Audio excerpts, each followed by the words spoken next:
나를 주장하지 못하게 하소서. 그리하면 내가 정직하여 큰 죄가에서 벗어나겠나이다. 나의 반석이시요 나의 구속자이신 여호와여, 내 입의 말과 마음의 묵상이 주님 앞에 연락되기를 원하나이다. 아멘. 네, 복된 주일입니다. 우리 앞뒤 좌우 밝은 얼굴로 이렇게 인사하겠습니다. 얼굴 보니 좋습니다. 이렇게 인사할까요? 얼굴 보니 좋습니다. 얼굴 보니 좋습니다. 얼굴 보니 좋습니다. 반갑습니다. 축복합니다. 네, 옆에 의자 있는데요. 예, 좀 준비를 해주셔서 앉도록 해주시면 좋겠습니다. 오늘은 종교개혁 기념주일입니다. 개신교회는 10월 31일에 가장 가까운 주일을 종교개혁 주일로 지키고 있습니다. 지금으로부터 505년 전 1517년 10월 31일 그 시작은 독일의 마틴 루터로부터 시작되었습니다. 마틴 루터는 당시의 교회들이 오랜 시간 동안 가르쳐왔던 그 내용들이 성경의 가르침과는 다르다는 것을 깨닫고 95개조의 반박문을 교회의 게시판에 붙였습니다. 그런데 그 당시 마틴 루터는 종교개혁을 일으키고자 95개조 반박문을 붙인 것이 아니었습니다. 루터는 당시 천주교회의 신부였고 또 신학대학의 교수였습니다. 그래서 교회를 개혁하기 위해서 뭔가 좀 뜯어 고치기 위하여서 95개조 반박문을 붙인 것이 아니라 신학교 교수로서 학생들에게 이런 문제들이 있는데 한번 집에 가서 생각해 보아라. 이 정도의 마음을 가지고 95개조 반박문을 교회 게시판에 붙였던 것입니다. 그 당시 중요한 언어가 라틴어였습니다. 학생들에게 생각해 보라고 공부를 하며 배우는 자에게 라틴어로 95개조를 썼던 것이죠. 우리나라 세종대왕이 한글을 만드시고도 서민들은 그 한글을 사용하게 되었지만 중요한 문서에는 한글을 쓰지 않고 한자를 썼죠. 그 당시에도 서민들은 독일어를 사용했지만 중요한 문서들은 라틴어를 썼습니다. 그래서 마틴 루터는 학생들에게 숙제 정도로 95개조 반박문을 교회 게시판에 붙이며 라틴어로 써서 붙였던 것입니다. 한번 생각해 보아라. 그런데 루터가 전혀 상상하지 못했던 일이 일어나게 된 것입니다. 루터는 그런 마음으로 붙였는데 누군가가 그것을 서민들이 읽을 수 있도록 독일어로 번역을 해서 돌렸는데 그것이 급속도로 독일 전체에 퍼지기 시작했던 것입니다. 천주교회의 본부인 로마에서 소문을 듣게 됩니다. 고위부에서 알고 루터를 검증하기 시작합니다. 아니, 소문을 듣자니 저 지방에 이름도 없는 마을에 어떤 루터라고 하는 신부가, 신학교 교수가 뭔가 좀 우리와는 다른 소리를 한다더라? 너 좀 이상한데? 조심해야 되겠는데? 하면서 루터를 검증하며 경고를 했던 것이죠. 일이 커져버린 것입니다. 당시에는 교회의 사제들만 성경을 가지고 있었고 이 서민들이 성경을 구한다고 해도 이 라틴어로 된 성경을 읽을 수가 없었던 것이죠. 그래서 교회가 하나님에 대해서 잘못 가르쳐줘도 잘못된 대로 그냥 받아들이고 믿으며 따라야 했습니다. 그런데 종교개혁자들은 서민들이 성경을 스스로 읽을 수 있도록 라틴어로 된 성경을 독일어로 번역하는 작업을 시작했습니다. 놀랍게도, 참 감사하게도 인쇄술이 발명되면서 독일어 성경이 서민들에게 많이 보급되기 시작했던 것입니다. 이렇게 종교개혁이 시작되었고 종교개혁자, 우리의 신앙의 선배들은 성경을 바르게 가르치는 일을 생명처럼 여기며 교회를 개혁해 나갔던 것입니다. 성경을 바르게 아는 일이 가장 중요함을 깨닫고 성경을 바르게 알게 하는 교리 문서, 신앙 고백문을 만들기를 시작합니다. 그래서 1563년에는 하이델베르크 교리문답을 만들고요. 1647년에는 우리가 많이 들어왔듯이 웨스트민스터 문서를 만듭니다. 우리 주일학교 학생들이 더 잘 알겠는데요. 웨스트민스터 문서에는 세 가지가 있습니다. 첫 번째는 신앙고백서, 그 다음 대교리문답, 소교리문답이 있는데요. 대교리 문답은 목회자와 어른들을 위해서 만든 교리서고요. 어린이들을 위해서 만든 것은 소교리 문답입니다. 종교개혁은 오직 성경, 오직 말씀이라는 구호 아래 성경을 바르게 아는 것만이 교회가 바르게 서는 길임을 외친 것입니다. 종교개혁자인 우리의 선배들은 이 일에 목숨을 걸었던 것이죠. 여러분, 저를 한번 따라 하실까요? 오직 성경, 오직 성경, 오직 성경. 오직 성경. 성도님 여러분, 왜 오직 성경일까요? 오늘 본문을 통해서 성도에게는 왜 오직 성경이어야 하는지 말씀을 살펴보고자 합니다. 왜 오직 성경인가? 첫째로 성경으로 충분하기 때문입니다. 우리가 오늘 본문 19편 7절부터 말씀을 보았는데요. 사실 오늘 본문이 전체 사실 읽어야 할 내용입니다. 오늘 이 시편 19편 말씀은 하나님을 보여주는 것이 두 가지가 있다고 합니다. 하나님을 보여주는 것 첫 번째가 무엇인가 하면 이 세상 우주 만물, 자연 세계가 하나님을 보여준다고 합니다. 그러면서 1절부터 말하기를 그 자연 세계 가운데 특별히 하늘, 어제 여러분 하늘을 보셨습니까? 얼마나 아름답던지요. 구름 한 점 없는 파란 하늘을 보면서 이야, 참 우리 하나님의 솜씨가 멋지구나 이렇게 생각을 했습니다. 오늘 시편의 시인이 하늘이 하나님을 보여준다고 설명하기 시작합니다. 하늘이 하나님의 솜씨를 찬양하고 있고 하나님이 하나님의 솜씨를 노래하고 있고 놀라우시고 전능하신 그 하나님의 솜씨를 마음껏 찬양하고 있다. 무엇이요? 하늘이. 공중의 해가 하나님을 찬양하고 달과 별들이 하나님을 높이고 찬양하고 드러내고 있다는 것입니다. 무엇이요? 하나님의 그 자연 우주 만물이. 하나님께서는 아무런 말씀을 하지 않으셔도 하나님이 만드신 그 자연 세계, 하늘, 해, 달, 별들이 하나님을 드러내고 나타내고 있다는 것입니다. 이걸 가리켜서 뭐라고 하는가 하면 저를 한번 따라 하실까요? 일반 계시. 일반 계시. 예, 일반 계시라고 합니다. 사람들이 말합니다. 하나님이 어디 있냐? 하나님 있으면 나에게 좀 보여줘라. 그렇게 말을 하죠.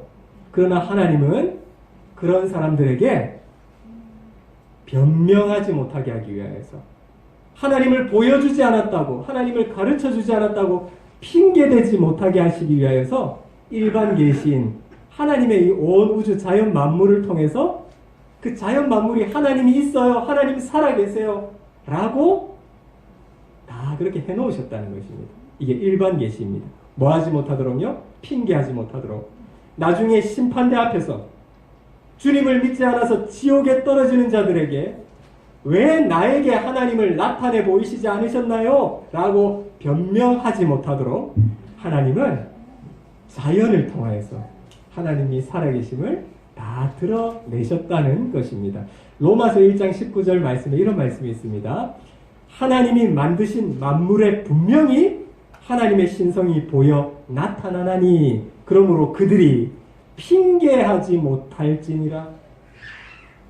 이처럼 우주 만물이 하나님을 보여주는 첫 번째 책이라고 한다면요, 하나님을 보여주는 가장 확실한 책이 있습니다. 그게 뭔가 하면 성경, 하나님의 말씀입니다. 오늘 이 19편 전체에는 율법이라는 단어로 소개하고 있는데요. 우리 오늘 자막을 한번 읽어보실까요? 자막을 보겠습니다. 시작!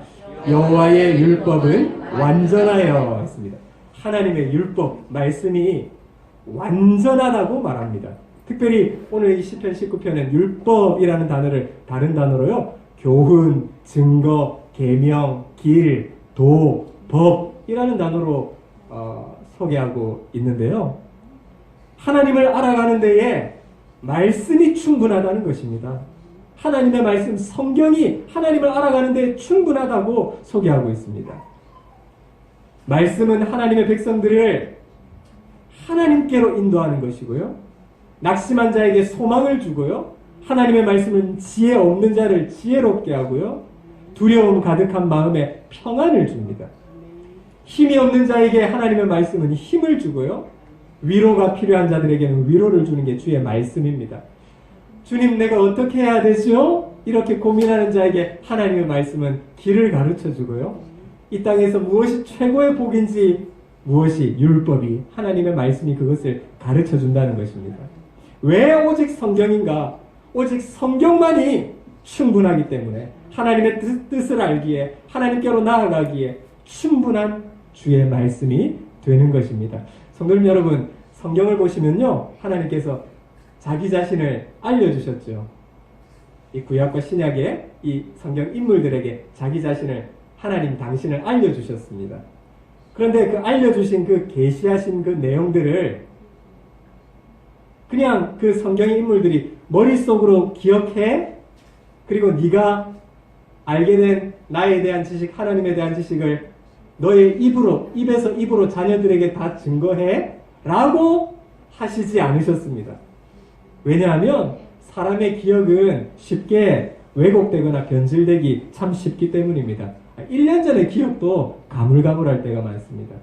그래서 하나님은 아무리 시간이 지나도 하나님이 자신에 대해서 가르쳐 주신 그 계시가 오염되거나 변질되지 않도록 사용하신 방법이 있습니다.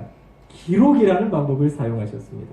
하나님이 구약성경, 신약성경을 통해 그 성경 인물들에게 하나님 당신을 알려주시고 이걸 기록하게 하셨죠. 이걸 기록하게 하신 것이 바로 성경입니다.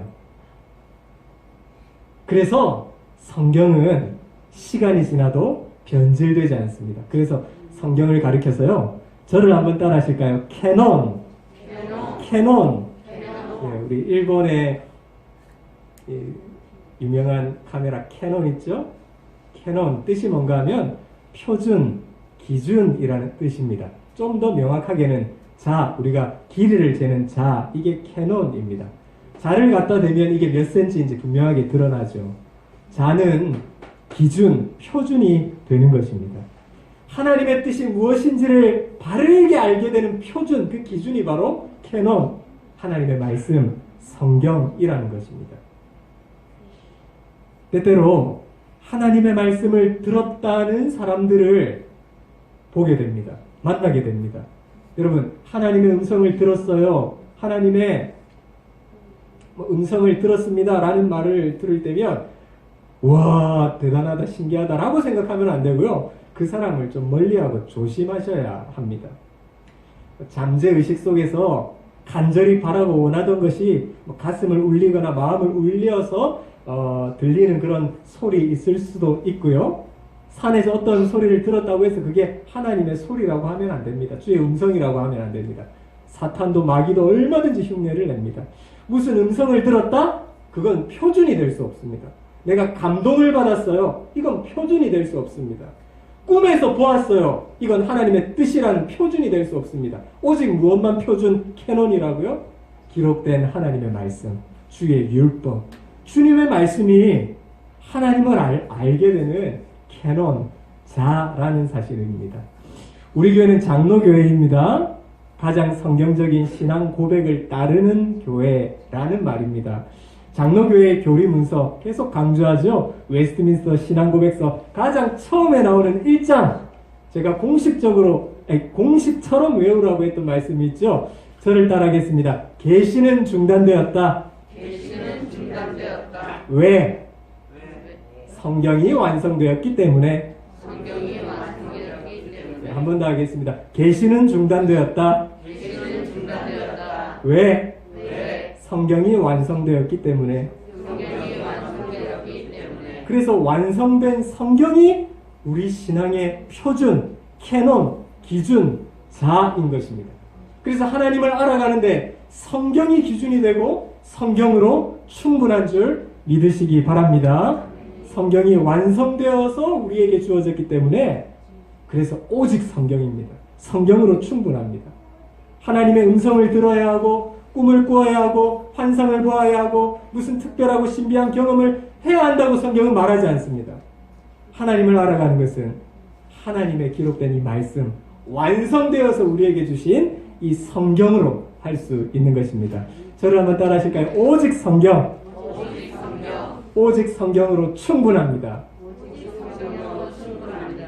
어떤 분이 이런 말씀을 하시더라고요. 아니, 목사님, 교리가 무슨 필요가 있습니까? 성경이면 충분한데 교리가 뭐가 필요 있습니까? 교리는 필요 없습니다. 라고 말씀하는 분도 간혹 계십니다. 우리 교회는 안 계시지만요. 그래서 제가 그때마다 이렇게 가르쳐 드립니다. 예, 맞습니다. 집사님 말씀처럼, 형제님 말씀처럼 성경으로 충분합니다. 교리는 성경으로 충분합니다라는 것을 더 지지하는 역할을 하는 것이 바로 교리입니다. 라고 대답을 합니다. 여러분, 오직 성경으로 충분한 줄 믿으시기 바랍니다. 그래서 우리는 오직 성경이어야 합니다. 두 번째로, 왜 오직 성경인가? 성경만이 사람에게 경고해 주기 때문입니다. 자막을 볼까요? 시편 19편 11절 말씀 함께 읽겠습니다. 시작. 또 주의 종이 이것으로 경고를 받고, 축구 경기에서 심판이 선수에게 옐로 카드를 듭니다. 경고! 또 그렇게 하면 안 돼. 미리 신호를 주는 거야. 조심해야 돼. 성경 말씀은 사람에게 하나님의 뜻을 가르쳐주고 심판에 대해서 알려주고 미리 경고하는 것입니다. 사람은 하나님의 말씀의 경고를 받아야 합니다. 하나님의 경고를 무시하며 살면 안 됩니다. 교통신호를 무시하면 위험하듯이 말씀의 신호, 말씀의 경고를 무시하면 곤란합니다. 경고를 듣지 않으면 망합니다. 하나님의 경고를 무시하면 망한 인생이 될 수밖에 없습니다. 그래서 종교개혁자들은 오직 성경만을 외쳤습니다. 오직 성경만이 사람에게 경고하시기 때문입니다. 세 번째로, 왜 오직 성경인가? 성경만이 내가 죄인임을 깨닫게 해주기 때문입니다. 우리 자막 한번 보실까요? 12절 함께 읽겠습니다. 시작. 자기 허물을 능히 깨달을 자 누구리요? 사람들은요, 자기 허물을 잘 깨닫지를 못합니다. 사실 인정을 잘 안 하려고 합니다. 내가 잘못했다, 내가 잘못했지 생각이 되다가도 남들이 잘못하는 것을 보면 아니 뭐 다 그렇게 잘못하고 사는데, 죄짓고 사는데 하면서 자기의 허물을 깨닫지 못하는 것이 우리 사람입니다. 그런데 성경, 하나님의 말씀만이 사람의 허물을 드러내게 합니다. 죄인임을 깨닫게 만듭니다. 여러분, 물 안에 물이 가득하게 담긴 항아리가 있습니다. 그 항아리 물이 깨끗한 물이 담겨 있는데요. 보니 깨끗하네. 그런데 막대기로 휘휘 저어보면요, 밑에 깔려있는 더러운 찌끄러기들이 쫙 올라옵니다. 마찬가지로 우리의 마음속에 하나님의 말씀이라는 막대기가 우리의 마음을 휘휘 접고 나면 우리 안에 있는 모든 더러운 죄와 허물들이 다 드러나게 되죠. 내가 죄인이구나. 예수님 없이 살 수 없구나. 은혜 없이는 살 수 없구나 깨닫게 합니다. 왜 이 문제가 중요할까요? 죄인인 줄 알아야, 허물을 깨달아야 예수님이 필요한 줄 알기 때문입니다. 그래서 오직 성경입니다. 성경만이 내가 죄인임을 알려주기 때문이죠. 오늘 정리하도록 하겠습니다. 왜 오직 성경인가? 첫 번째, 성경 말씀으로 충분하기 때문이다. 두 번째, 성경 말씀만이 우리에게 뭐하기 때문이다? 경고하기 때문이다. 세 번째, 성경 말씀만이 내가 죄인임을 깨닫게 해주기 때문이다.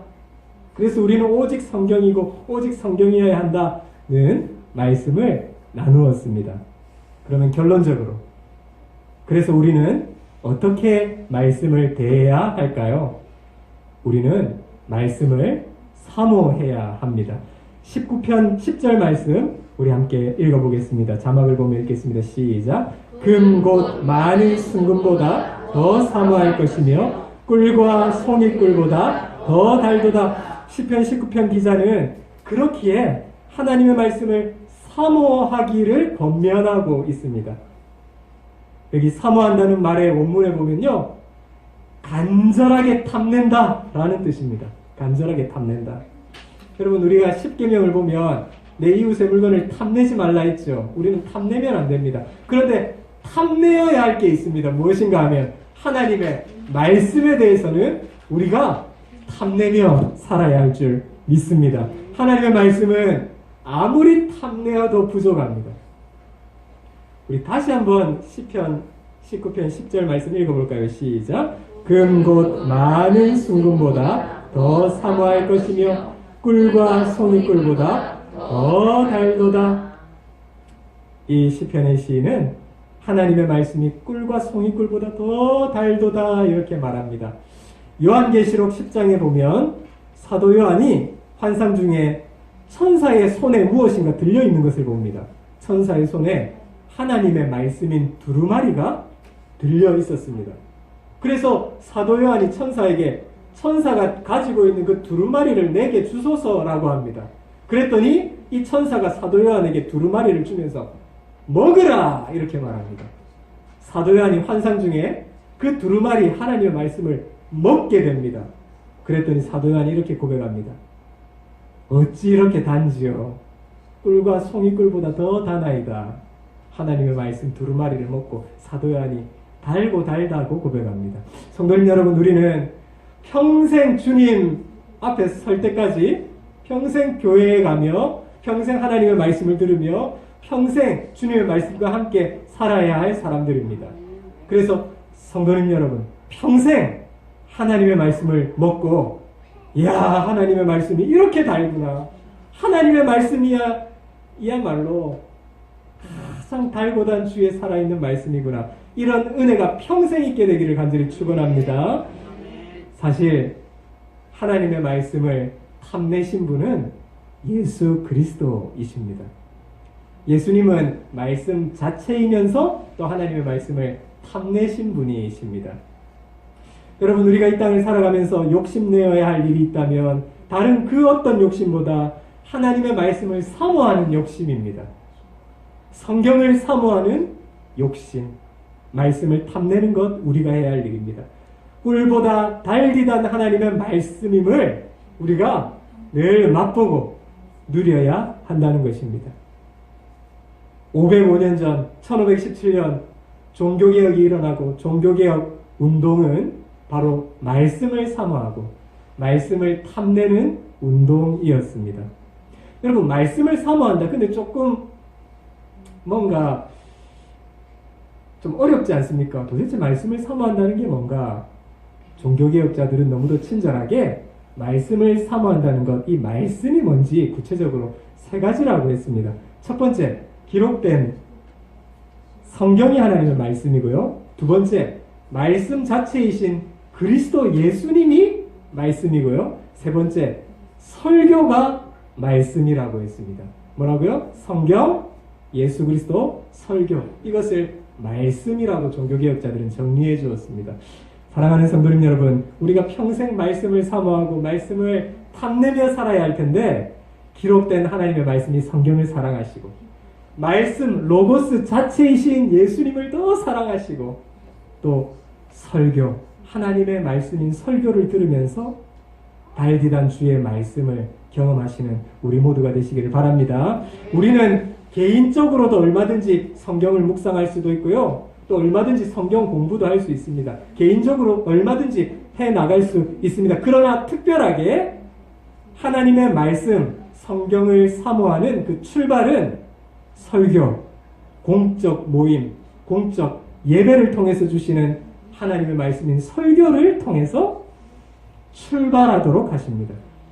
그래서 설교를 통해서 하나님의 말씀을 먹고 달디단 하나님의 말씀으로 들어야 개인적인 하나님의 말씀의 묵상도 이어져 나갈 수 있는 것입니다.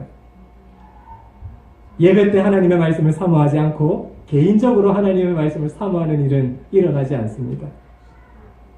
예수님의 몸된 교회를 떠나서 개인적으로 예수님을 사랑하는 일이 불가능하듯이 예배 때 설교 말씀을 하나님의 말씀으로 믿고 받아야 개인적인 삶의 현장에서도 하나님의 말씀을 먹고 마실 수가 있는 것입니다.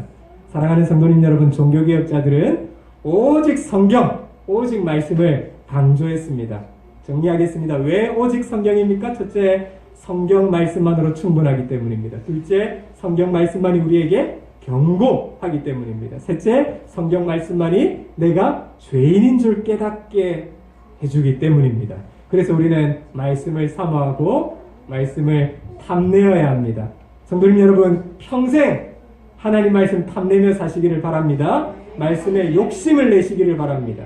평생 말씀을 가까이 하시고 말씀 듣기를 즐거워하시고 원하시기를 바랍니다. 하나님의 말씀이 꿀보다 달리단 은혜라는 것을 평생에 누리시는 복을 얻으시기를 바랍니다.